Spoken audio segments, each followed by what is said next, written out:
আশা করি সকলেই ভালো আছেন। আজকে আবার একটি ভিডিও নিয়ে আপনাদের সামনে এলাম। আজকের আলোচনার বিষয় হচ্ছে ভারত রাশিয়া সম্পর্ক। সেটা আপনারা থাম্বনেল দেখেই বুঝে গেছেন।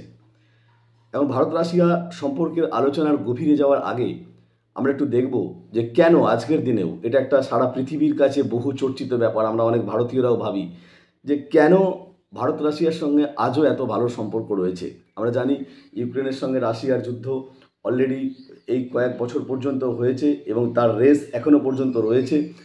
ইউক্রেনের সঙ্গে রাশিয়ার যখন যুদ্ধ হচ্ছে, যখন রাশিয়ার থেকে অনেক দেশ সরে যাচ্ছে, রাশিয়ার সঙ্গে বাণিজ্য করতে চাইছে না, তখনও কিন্তু ভারতবর্ষ রাশিয়ার সঙ্গে রয়েছে।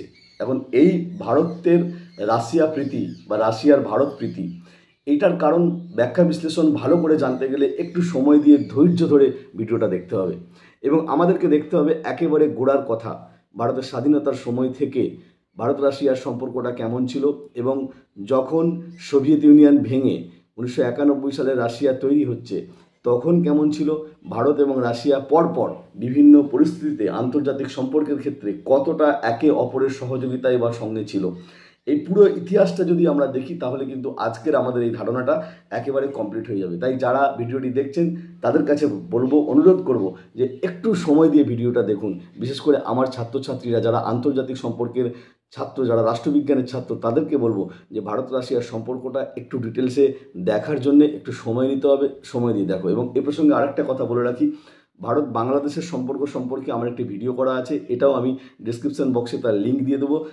চাইলে যখন আপনারা বা যখন তোমরা ছাত্রছাত্রীরা ইন্টারেস্টেড হবে তখন তোমরা এই ভিডিওটা দেখে নিতে পারো। দেখো, আজকে আমরা রাশিয়া এবং ভারত সম্পর্ক নিয়ে অনেক কথা বলছি, এত সুন্দর এত ভালো সম্পর্ক। এটা প্রথমের দিকে কেমন ছিল, একেবারে যখন ভারত স্বাধীনতার প্রাককালে, সেই সময়ে কিন্তু ভারত রাশিয়ার সম্পর্ক তৎকালীন সময়ে অবশ্য রাশিয়া ছিল না, আমি সোভিয়েত ইউনিয়ন বলবো। ভারত সোভিয়েত ইউনিয়নের সম্পর্ক মোটেও ভালো ছিল না। তার কারণটা কি, একেবারে গোড়ার দিকে আমরা যদি দেখব যে একেবারে গোড়ার দিকে ভারত এবং সোভিয়েত ইউনিয়নের সম্পর্ক ভালো না থাকার কারণ হচ্ছে যে সোভিয়েত ইউনিয়ন তখন স্তালিনের দৃষ্টিভঙ্গিতে চলতো, স্তালিনের নীতিতে চলতো। এবং স্তালিনের নীতি ছিল যে তারা পশ্চিমী দেশগুলো এবং পশ্চিমী দেশগুলোর যারা সাঙ্গপাঙ্গ বা সঙ্গী, তাদের সঙ্গে দূরত্ব বজায় রাখবে, তাদের সঙ্গে কোনো রকম ব্যবসা বাণিজ্যের নিয়মনীতি বা কোনো সম্পর্ক রাখবে না। এবং যেহেতু আমরা জানি যে দ্বিতীয় বিশ্বযুদ্ধের পরবর্তীকালে সারা পৃথিবীটা দুটো ভাগে ভাগ হয়ে গিয়েছিল। একটা হচ্ছে সোভিয়েত ইউনিয়নের সমাজতান্ত্রিক দৃষ্টিভঙ্গিতে চলা একটা গোষ্ঠী এবং আরেকটা হচ্ছে মার্কিন যুক্তরাষ্ট্র, তাদের পুঁজিবাদী চিন্তাভাবনার সঙ্গে চলা তাদের একটা গোষ্ঠী। এখন সোভিয়েত ইউনিয়নের চিন্তাভাবনা ছিল যে ভারত যেহেতু মাউন্ট ব্যাটেনের পরিকল্পনায় স্বাধীন হয়েছে, তাই ভারত মার্কিন পুঁজিপতি রাষ্ট্রের সঙ্গে বা মার্কিন যুক্তরাষ্ট্রের সহযোগিতার সঙ্গে তারা হয়তো চলছে। এবং এই নীতিটা, এই দৃষ্টিভঙ্গিটার জন্যেই সোভিয়েত ইউনিয়নের সঙ্গে ভারতের সম্পর্কটা কিন্তু একেবারে প্রাককালে খারাপ ছিল। তার পরবর্তী একটু সময় যদি আমরা দেখি যে আস্তে আস্তে কিন্তু এই পরিস্থিতিটা কোনোভাবেই ছিল না, এই পরিস্থিতিটার পরিবর্তন হয়েছিল। কি পরিবর্তন হয়েছিল না, যখন আমরা দেখলাম যে ভারতের সঙ্গে পাকিস্তানের কাশ্মীর নিয়ে দ্বন্দ্ব চলছে এবং এই কাশ্মীর নিয়ে দ্বন্দ্ব চলার সঙ্গে ভারতের পাশে কিন্তু মার্কিন যুক্তরাষ্ট্র থাকেনি, মার্কিন যুক্তরাষ্ট্র ছিল পাকিস্তানের পাশে। এবং এই পরিস্থিতিতে ভারতকে সহযোগিতা করেছিল কিন্তু সোভিয়েত ইউনিয়ন। এবং তারপরে আমরা দেখেছি যে কোরিয়া সংকটে যখন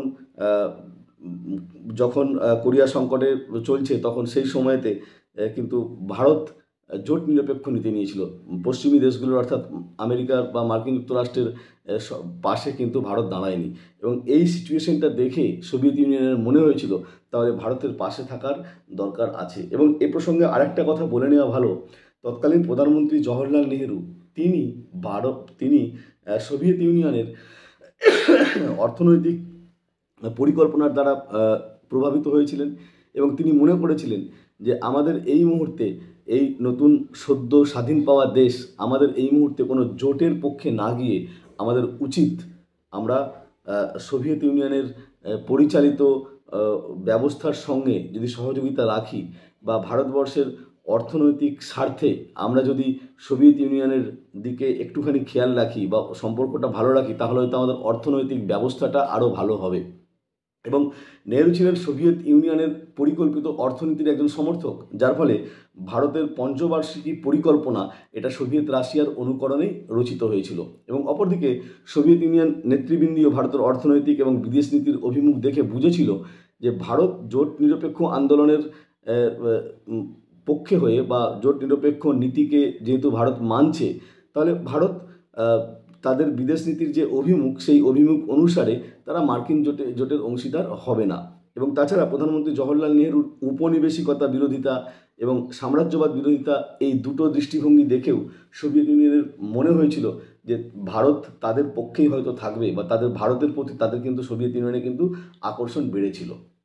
এখন এইবারে আমরা দেখব যে প্রথমের দিকে সম্পর্ক ভারত সোভিয়েত ইউনিয়নের খারাপ হলেও ভারতের কিছু দৃষ্টিভঙ্গি দেখে সোভিয়েত ইউনিয়ন যখন ভারতের প্রতি আকৃষ্ট হচ্ছে, তার পরেই আমরা দেখব একদম টানা পরপর বিভিন্ন কারণে সোভিয়েত ইউনিয়ন কিন্তু ভারতবর্ষকে সহযোগিতা করছে। যেমন আমরা যদি দেখি যে ভারত এবং সোভিয়েত ইউনিয়নের ঘনিষ্ঠ হওয়ার সঙ্গে সঙ্গে 1953 সালে উভয় দেশের মধ্যে একটা গুরুত্বপূর্ণ বাণিজ্যিক চুক্তি সম্পাদন হয়েছিল, এবং এর সঙ্গে চলতে থাকে উভয় দেশের নেতৃবৃন্দের মধ্যে পারস্পরিক বিদেশ সফর।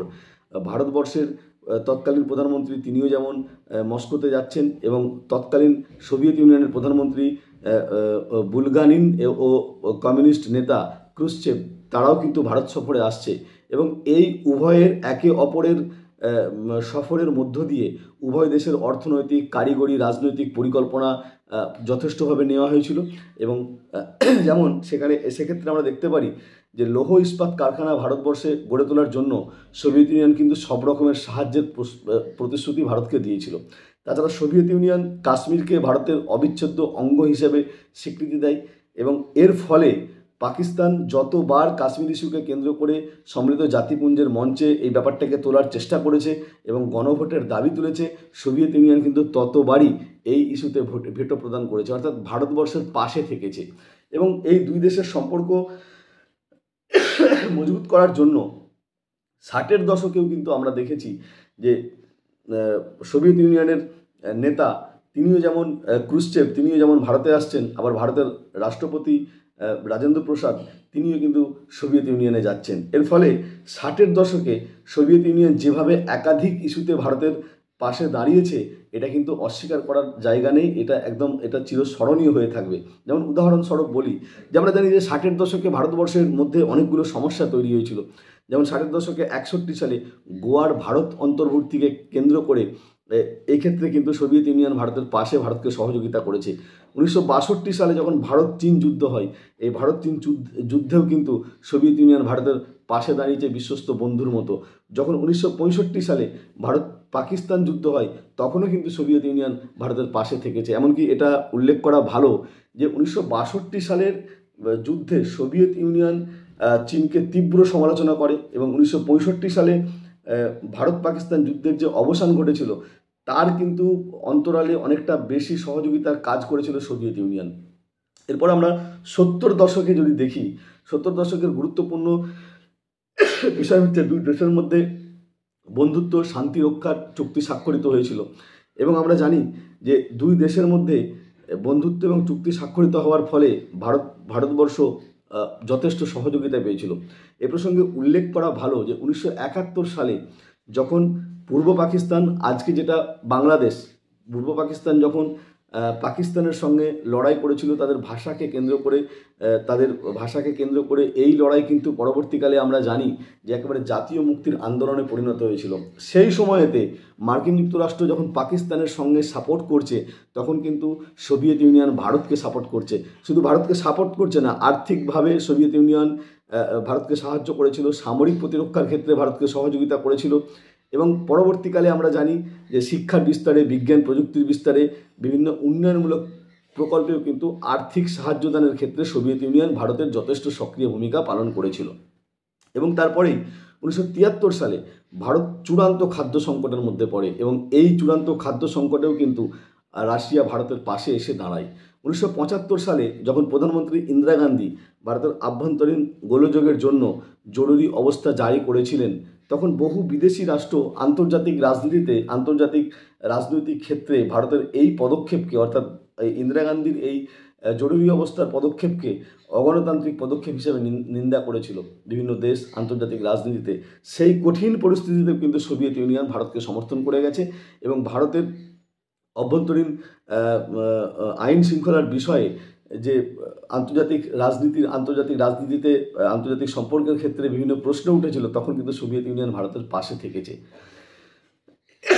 1977 সালে যখন ভারতের জনতা সরকার ক্ষমতায় আসছে, সেই সময় ভারত সোভিয়েত বন্ধুত্বের সম্পর্কটা কিন্তু অটুট ছিল। প্রধানমন্ত্রী মোরারজি দেশাই মস্কো সফরে গেলেন এবং তার কয়েক মাসের মধ্যেই বা কয়েক বছরের মধ্যেই 1779 সালে সোভিয়েত প্রধানমন্ত্রী ভারতে আসেন এবং দুই দেশের মধ্যে একটা দীর্ঘমেয়াদী অর্থনৈতিক, বৈজ্ঞানিক এবং প্রযুক্তিগত সহযোগিতার চুক্তি সম্পাদিত হয়। এবং আমরা জানি যে 1884 সালে যখন প্রধানমন্ত্রী ইন্দিরা গান্ধীর মৃত্যু হচ্ছে, তখন তার সন্তান রাজীব গান্ধী, তার পুত্র রাজীব গান্ধী, তিনি প্রধানমন্ত্রী হন এবং 1985 সালে তিনিও কিন্তু মস্কো সফরে যান এবং ভারত এবং সোভিয়েত ইউনিয়নের মধ্যে একটা সম্পর্কের ভালো জায়গাটা তারা রাখছে। এখনও পর্যন্ত আমরা পরপর দেখে গেলাম যে ভারতকে সোভিয়েত ইউনিয়ন সহযোগিতা করেই যাচ্ছে। একেবারে 53 সাল থেকে শুরু করে যখন থেকে তার ভারত এবং সোভিয়েত ইউনিয়নের মধ্যে একটা বাণিজ্যিক চুক্তি হলো, তারপর থেকে এখন পর্যন্ত ভারতকে সোভিয়েত ইউনিয়ন পরপর টানা কিন্তু সহযোগিতা করেই যাচ্ছে। আসলে শুধুই কি সোভিয়েত ইউনিয়ন ভারতকে সহযোগিতা করছে? ভারত কি সোভিয়েত ইউনিয়নকে সহযোগিতা করেনি?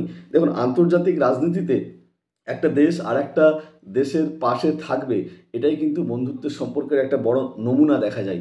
তো আমরা দেখব যে ভারতবর্ষও কিন্তু বিভিন্ন ক্ষেত্রে সোভিয়েত ইউনিয়নের পাশে থেকেছে। যেমন উদাহরণস্বরূপ যদি বলি, যখন 1956 সালে যখন সুয়েজ সমস্যায় ভারত ইজিপ্টের উপর ফরাসি আক্রমণের তীব্র বিরোধিতা করেছিল।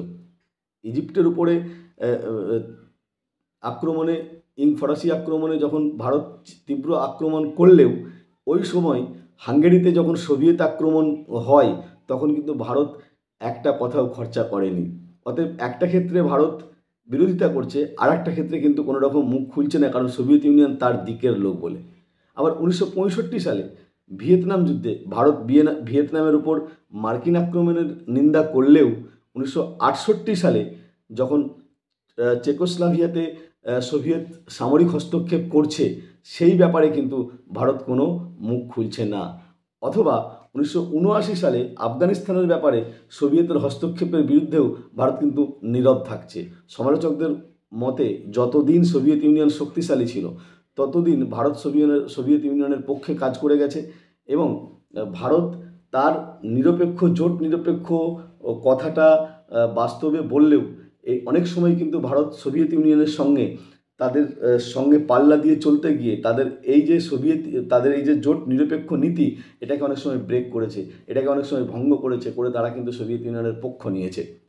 আমরা দেখেছি যে 1991 সাল পর্যন্ত যখন সোভিয়েত ইউনিয়ন ক্ষমতায় আছে, তখন কিন্তু ভারতবর্ষ সোভিয়েত ইউনিয়নের সঙ্গে যথেষ্ট ভালো সম্পর্ক। তারপরে 91 সালে যখন সোভিয়েত ইউনিয়নের ভাঙছে বা সোভিয়েত ইউনিয়নে ভেঙে যখন নতুন রাষ্ট্র রাশিয়া তৈরি হচ্ছে, এই সময়টাতে যখন সোভিয়েত ইউনিয়নের টালমাটাল, অর্থাৎ নতুন রাষ্ট্র রাশিয়ার যখন টালমাটাল অবস্থা চলছে, তখন ভারত কিন্তু আন্তর্জাতিক রাজনীতিতে নিজের অস্তিত্বটাকে আরেকটু ঠিক রাখার জন্য মার্কিন যুক্তরাষ্ট্রের দিকে একটু ঢলে পড়ে, মার্কিন যুক্তরাষ্ট্রের সঙ্গে সহযোগিতা রাখে, মার্কিন যুক্তরাষ্ট্রের সঙ্গে ভালো সম্পর্ক রাখে। তার কারণ তখন সারা পৃথিবী মনে করেছিল, শুধু ভারত নয়, সারা পৃথিবী মনে করেছিল যে তারা সমাজতান্ত্রিক রাষ্ট্র হিসেবে সোভিয়েত ইউনিয়নের পতন ঘটছে এবং সারা পৃথিবীকে দাপিয়ে বেড়াবে, সারা পৃথিবীর একমাত্র দাদা রাষ্ট্র হিসেবে থাকবে মার্কিন যুক্তরাষ্ট্র। অতএব এই মার্কিন যুক্তরাষ্ট্রের সঙ্গে সহযোগিতা রেখে চলা ভারতের বোধহয় একটু ভালো হবে। কিন্তু দেখেছি আমরা তার কিছুদিন পরেই এই পট কিন্তু পরিবর্তন ঘটে, কারণ পরবর্তী পরিস্থিতিতে যখন রাশিয়া নতুন রাষ্ট্র হিসাবে নিজের ঘর গোছানোর সময়, তখন ভারত রাশিয়ার সম্পর্ক কিছুটা শীতল ছিল। কিন্তু 1993 সালে পুনরায় অবস্থার উন্নতি ঘটছে এবং 1994 সালে ভারতের প্রধানমন্ত্রী নরসিমহা রাও রাশিয়া সফরে গিয়ে দুটি মস্কো ঘোষণাপত্রে স্বাক্ষর করছেন। একটি হলো দ্বিপাক্ষিক সহযোগিতার সম্প্রসারণ এবং আরেকটি হলো বহুত্ববাদী রাষ্ট্রদ্বয়ের স্বার্থরক্ষা সম্পর্কিত ঘোষণা। 1995 সালের 95 সাল থেকে 2000 সাল পর্যন্ত প্রধানমন্ত্রী দেবেগৌড়ার সঙ্গে পর্যন্ত ভারতবর্ষের সঙ্গে রাশিয়ার কিন্তু অনেকগুলো চুক্তি স্বাক্ষরিত হয়েছিল। তার মধ্যে আমরা অন্যতম বলতে পারি যে 1997 সালে দেবেগৌড়া রাশিয়া সফরে যান এবং উভয় দেশের মধ্যে কৌশলগত অংশীদারিত্ব দৃঢ়তা করার সংকল্প ঘোষণা করা হয় এবং 2000 সালে রাশিয়ার রাষ্ট্রপতি ভ্লাদিমির পুতিন ভারত সফরে এলে ডিক্লারেশন অফ স্ট্র্যাটেজিক পার্টনারশিপ স্বাক্ষরিত হয় এবং এছাড়া ভারতবর্ষের উভয় দেশের যুগ্ম বিবৃতির মাধ্যমে আন্তর্জাতিক সন্ত্রাসবাদ মোকাবিলার যৌথ উদ্যোগ নেওয়ার কথা ঘোষণা করা হয়। পরবর্তীকালে সন্ত্রাসবাদ দমনের উভয় দেশের মধ্যে দুই দেশের মধ্যে একটা যুগ্ম কার্যগোষ্ঠী গঠন করা হয় এবং পরবর্তীকালে আমরা দেখি যখন মনমোহন সিং ক্ষমতায় আসছেন ভারতবর্ষে, মনমোহন সিংয়ের সময়েও কিন্তু ভারত এবং রাশিয়ার মধ্যে বেশ কিছু চুক্তি স্বাক্ষরিত হচ্ছে। তার মধ্যে একটা যেমন হচ্ছে যুগ্ম বাণিজ্য পর্ষদ এবং আরেকটা হচ্ছে যুগ্ম কার্য রূপায়ণ গোষ্ঠী অর্থাৎ জয়েন্ট টাস্ক ফোর্স গঠন করা হয় এবং যার কাজ হবে দুটো দেশের মধ্যে ব্যবসা বাণিজ্যের সম্ভাবনাময় ক্ষেত্রগুলোকে চিহ্নিত করা এবং এ ব্যাপারে সম্ভাব্য বাধাগুলিকে অপসারিত করা।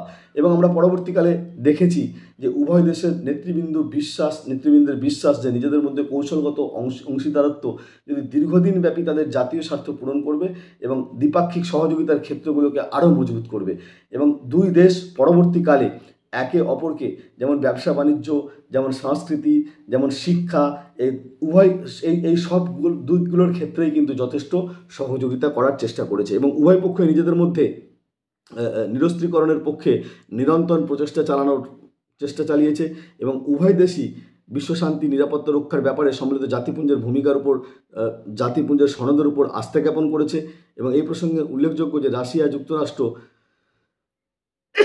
জাতিপুঞ্জের নিরাপত্তা পরিষদে ভারতের স্থায়ী সদস্যপদ লাভের ন্যায় দাবির উপর পূর্ণ সমর্থন ব্যক্ত করেছে এবং ভারতের সামরিক বাহিনী তথা সামরিক প্রযুক্তির আধুনিকীকরণে রাশিয়া যে আন্তরিক চেষ্টাটা চালিয়ে গেছে এবং আজ পর্যন্ত যেভাবে চালাচ্ছে এটা অনস্বীকার্য।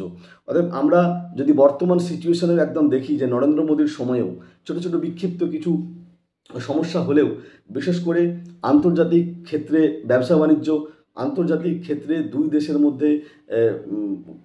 দেশের মধ্যে অস্ত্র ভাণ্ডার বা অস্ত্রশস্ত্র আদান প্রদান এবং দুই দেশের মধ্যে সামরিক সহযোগিতা, এই সব দিক থেকে রাশিয়া এবং ভারতের যে সম্পর্ক, এই অতীত সহযোগিতা কিন্তু ভারতবর্ষ একটু ভুলে যায়নি। যেমন ঠান্ডা যুদ্ধের সময়েও ভারতের সঙ্গে রাশিয়ার ভালো সম্পর্ক ছিল, তেমন ঠান্ডা যুদ্ধের পরেও কিন্তু এবং বর্তমান সময় পর্যন্ত কিন্তু ভারতের সঙ্গে রাশিয়ার সম্পর্ক অটুট রয়েছে এবং এই দুটো দেশ যদি একে অপরের সঙ্গে সহযোগিতায় এইভাবেই চলে তাহলে রাশিয়া যেমন উন্নত হবে, ভারতবর্ষও তেমন কিন্তু উন্নত পাবে। হ্যাঁ, সমালোচকরা অনেক সময় বলে যে রাশিয়া হয়তো ভারতবর্ষের সঙ্গে সম্পর্ক ভালো রেখে রাশিয়া তার দিকটা গুছিয়ে নিচ্ছে, আবার এটাও ঠিক রাশিয়ার মতো একটা বড় দেশ যদি ভারতের সঙ্গে না থাকে, যদি দুটো দেশের সম্পর্ক ভালো না থাকে, তাহলে আন্তর্জাতিক রাজনীতিতে ভারত ততটা নিজের মুখ উজ্জ্বল করতে পারবে না বা ততটা একা একা এগিয়ে যেতে পারবে না। তাই এরকম একটা বড় দেশের সঙ্গে ভারতের সম্পর্ক ভালো থাকবে, এটাই আমরা ভারতীয়রা চাইব এবং এই কথা বলেই আপনাদের সকলকে আন্তরিক ভালোবাসা জানিয়ে ভিডিও শেষ করছি। আবারও সেই একই কথা বলবো যে অবশ্যই একটা লাইক দেবেন, অবশ্যই ভিডিওটা শেয়ার করবেন এবং যদি নতুন হয়ে থাকেন চ্যানেলটা সাবস্ক্রাইব করবেন। যদি আপনাদের কিছু কমেন্ট থাকে, কিছু বলার থাকে, কিছু ভালো সাজেশন থাকে, তাহলে অবশ্যই কমেন্ট বক্সে জানাবেন। যেভাবে আপনারা ভারত বাংলাদেশের সম্পর্কের সময় কমেন্ট করে আমাকে অনেক কিছু জানিয়েছেন, যেভাবে আপনারা ভারত বাংলাদেশের বিরোধিতার কারণগুলোর ভিডিওতে আমাকে অনেক কিছু সাজেশন দিয়েছেন, সেভাবেই সাজেশন দেবেন, কিছু কথা বলবেন, কমেন্ট করবেন, এটাই আশা রাখবো। ধন্যবাদ।